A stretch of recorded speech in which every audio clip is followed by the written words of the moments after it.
జిల్లాలో జరిగే పార్లమెంటు ఎన్నికల నిర్వహణకు పోలింగ్ సిబ్బంది మొదటి దశ ర్యాండమైజేషన్ ప్రక్రియ పూర్తి చేశామని జిల్లా కలెక్టర్, జిల్లా ఎన్నికల అధికారి అనురాగ్ జయంతి అన్నారు. మంగళవారం సమీకృత జిల్లా కలెక్టరేట్ ఎన్ఐసిబిసి హాల్లో సంబంధిత అధికారులతో కలిసి ఎన్ఐసి వారు రూపొందించిన సాఫ్ట్వేర్ వినియోగిస్తూ ఆన్లైన్ పోలింగ్ సిబ్బంది మొదటి దశ ర్యాండమైజేషన్ ప్రక్రియ నిర్వహించారు. ఈ సమావేశంలో జిల్లా కలెక్టర్ అనురాగ్ జయంతి మాట్లాడుతూ జిల్లాలో సిరిసిల్ల, వేములవాడ అసెంబ్లీ నియోజకవర్గాల పరిధిలో 560 పోలింగ్ కేంద్రాలు ఉన్నాయని, వీటిలో 674 ప్రిసైడింగ్ అధికారి, 674 సహాయక ప్రిసైడింగ్ అధికారి, 1348 ఓపీఓలు మొత్తం 2696లను కేటాయించడం జరుగుతుందని అన్నారు.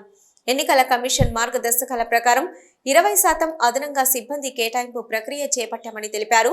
ఈ సమావేశంలో సిపిఓ శ్రీనివాసాచారి, డిఈఓ ఈడీఎం శ్రీనివాస్, సంబంధిత అధికారులు తదితరులు పాల్గొన్నారు.